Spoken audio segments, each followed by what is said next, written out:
사도행전 14장 1에서 7절 말씀입니다. 14장.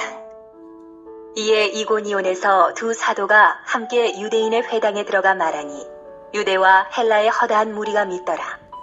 그러나 순종하지 아니하는 유대인들이 이방인들의 마음을 선동하여 형제들에게 악감을 품게 하거늘 두 사도가 오래 있어 주를 힘입어 담대히 말하니 주께서 그들의 손으로 표적과 기사를 행하게 하여 주사 자기 은혜의 말씀을 증언하시니 그 시내의 무리가 나뉘어 유대인을 따르는 자도 있고 두 사도를 따르는 자도 있는지라.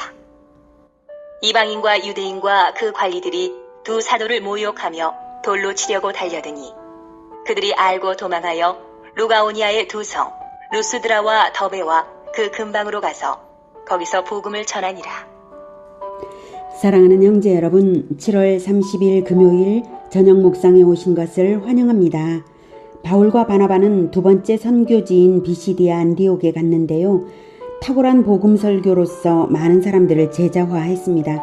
그런데 유대인들의 선동으로 귀부인들과 유력자들이 바울 일행을 그 지역에서 추방했기 때문에 바울 일행은 박해자 유대인들을 향하여 발에 티끌을 떨어버리고 이고니온으로 갔습니다. 1절. 이에 이고니온에서 두 사도가 함께 유대인의 회당에 들어가 말하니 유대와 헬라의 허다한 무리가 믿더라. 이곳에서도 허다한 무리가 믿더라고 하죠. 전도가 아주 급속하게 성공을 거두고 있습니다. 선교의 방법적 원칙은 먼저는 유대인에게 다음은 헬라인에게 이 원칙대로 먼저 회당에 들어가 복음을 말해주고요. 유대인 디아스포라들과 그 지역 헬라인들이 많이 믿은 것입니다. 이고니온의 위치를 지도에서 보죠.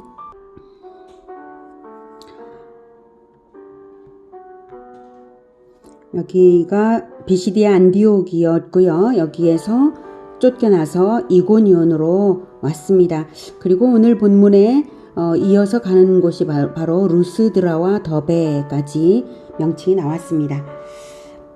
비시디아 안디옥에서 이고니온은 약 100km 이상 떨어졌지만 어쨌든 그렇게 멀지 않고, 그리고 이곳들은 모두 갈라디아 지역입니다. 갈라디아. 신약성경에 바울의 서신서에 갈라디아서가 있는데요.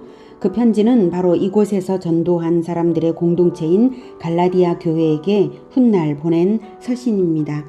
바울 일행의 선교가 이토록 급속하게 성공을 거둘 수 있는 것은 바울 일행의 헌신적이고 담대한 선교 활동에도 있지만 예수님의 명령과 함께 하심이 근본 근거가 있습니다. 예수님께서 명하시고 약속하신 대로 이루어 가시는 증거들이죠. 사도행전 1장 8절에는 예수님께서 명하시기를 오직 성령이 너희에게 임하시면 너희가 권능을 받고 예루살렘과 온 유대와 사마리아와 땅끝까지 이르러 내 증인이 되리라 하시니라. 이렇게 예고하신 대로 되는 일이고요. 바울 일행이 어떻게 이제 왔는지를 이제 보면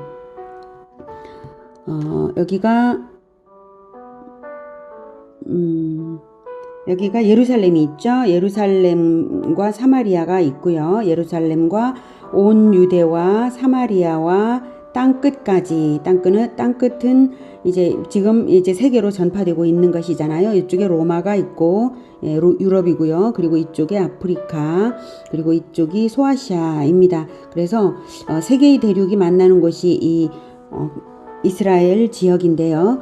여기에서 우선 첫 번째 이방인 교회가 바로 안디옥에서 생겨났습니다. 안디옥 교회가 개척이 되고 여기에서 바울과 바나바가 목회를 했죠. 그리고 거기에서 선교사로 파송을 받아서 간 곳이 바로 여기입니다. 구브로 섬이고요. 살라미 그리고 바보에서 복음을 쭉 전하고 떠나서 버가를 거쳐서 비시디아 안디옥 그리고 여기 루스드라 더베 이렇게 이제 진행이 되고 있는 것입니다. 바울 일행의 선교가 이렇게 급속하게 이제 성공을 거두고 있는데요. 다 예고하신 대로 되는 일이고 또 하나님께서 예수님께서 도우시는 권세로서 도우시기 때문에 되는 일입니다. 마태복음 28장 18, 19, 20절에는 예수께서 나와 말씀하여 이르시되 하늘과 땅의 모든 권세를 내게 주셨으니 그러므로 너희는 가서 모든 민족을 제자로 삼아 아버지와 아들과 성령의 이름으로 세례를 베풀고 내가 너희에게 분부한 모든 것을 가르쳐 지키게 하라. 볼지어다 내가 세상 끝날까지 너희와 항상 함께 있으리라. 이렇게 말씀을 하셨습니다. 이렇게 약속도 하시고 명하신 대로 되는 일인 것을 지금 바울 일행의 선교의 성공을 통해서 우리는 확인할 수 있습니다. 물론 모든 것이 순조롭지만은 않고 박해도 함께 따르는 것 역시 예수님께서 말씀하신 대로입니다. 요한복음 15장 20절에는 내가 너희에게 종이 주인보다 더 크지 못하다 한 말을 기억하라. 사람들이 나를 박해하였은즉 너희도 박해할 것이요 내 말을 지켰은즉 너희 말도 지킬 것이라. 이렇게 말씀을 하셨습니다. 그래서 예수님을 박해한 그 유대인들에 의해서 계속해서 박해를 당할 것을 예수님은 말씀하셨던 것입니다.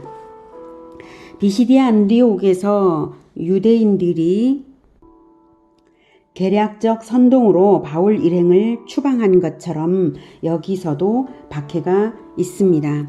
2절 그러나 순종하지 아니하는 유대인들이 이방인들의 마음을 선동하여 형제들에게 악감을 품게 하거늘. 순종하지 아니하는 유대인들이라 말하는 것은 구약성경의 가르침을 배웠지만 고집스럽게 선민의식과 율법주의를 버리지 않고 복음과 선교를 반대하는 유대인들이라는 말입니다. 복음과 선교는 구약성경에 이미 나타난 하나님의 뜻인데도 유대인들은 자기들 입맛에 맞는 것만 붙잡고 고집하며 진정 하나님의 뜻을 거부하는 것이죠. 이렇게 예루살렘에서도 그랬었는데 여기 이고니온까지 계속해서 유대인들은 그러고 있습니다. 그들은 결국 악한 계략을 써서 동일하게 이방인들을 선동하는 방법으로 선교를 가로막는 것입니다. 여기서 형제들에게 악감을 품게 하거늘이라고 하는데요. 여기서 형제들은 이고니온에서 그리스도인이 된 사람들을 말합니다. 유대인들이 계략으로 이고니온 지방의 이방인들과 그리스도인 사이를 이간질해서 지역사회 분열을 일으킨 것입니다. 3절 두 사도가 오래 있어 주를 힘입어 담대히 말하니 주께서 그들의 손으로 표적과 기사를 행하게 하여 주사 자기 은혜의 말씀을 증언하시니. 헬라어 원문에는 이 두 사도가 오래 있어 바로 앞에 그러므로가 있습니다.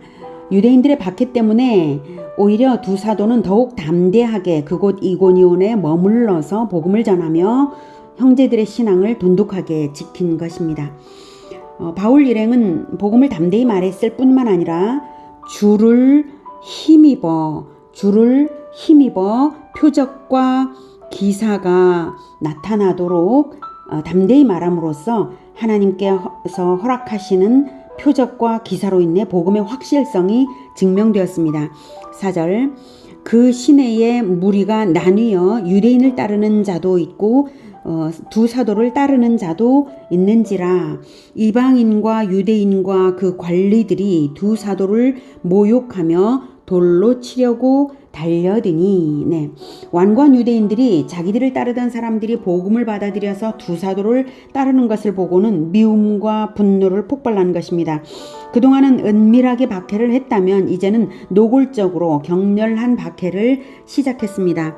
그들이 하는 짓이 스데반 집사를 돌로 쳐서 죽이던 때와도 같고 또한 이방인 정치 세력자들을 선동해서 박해를 유도한 점에서 비시디아 안디옥에서와도 같습니다. 이렇게 복음이 전해지는 곳마다 박해가 있는 것을 보면 예수님께서 누가복음 12장 51절에 하신 말씀을 이해할 수 있습니다. 한번 확인하죠. 누가복음 12장 51절 내가 세상에 화평을 주려고 온 줄로 아느냐 내가 너희에게 이르노니 아니라 도리어 분쟁하게 하려 함이로라. 또 마태복음 10장 34절에도 유사한 말씀하셨습니다. 내가 세상에 화평을 주러 온 줄로 생각하지 말라. 화평이 아니요 검을 주러 왔노라. 이렇게 말씀하셨는데요. 박해를 받는 중에도 진리를 후퇴하지 말고 진리의 검, 말씀의 칼로 싸워야 한다는 뜻입니다. 진리에 있어서는 결코 후퇴함이 있어서는 안 되고 양보가 있어서는 절대로 안 되는 것입니다. 몸은 도망칠지라도 진리의 싸움은 결코 도망쳐서는 안 되는 것입니다. 다시 사도행전 14장 6절로 돌아갈게요. 그들이 알고, 사도들이 이제 폭력을 행사하려고 하는 유대인들의 계략을 알고 도망하여, 돌로 침을 당하기 직전에 폭력 행사 계획을 알고 도망친 것이죠. 루가오니아의 두 성 루스드라와 더베와 그 근방으로 가서 거기서 복음을 전하니라. 박해가 있을 때에 위급한 상황에서는 도망치는 것이 맞는 것입니다. 처음에 박해가 약했을 때에는 더욱 오래 머물러 담대하게 말씀을 가르친 것도 맞고요. 박해가 극심해져서 도망을 친 것도 맞습니다.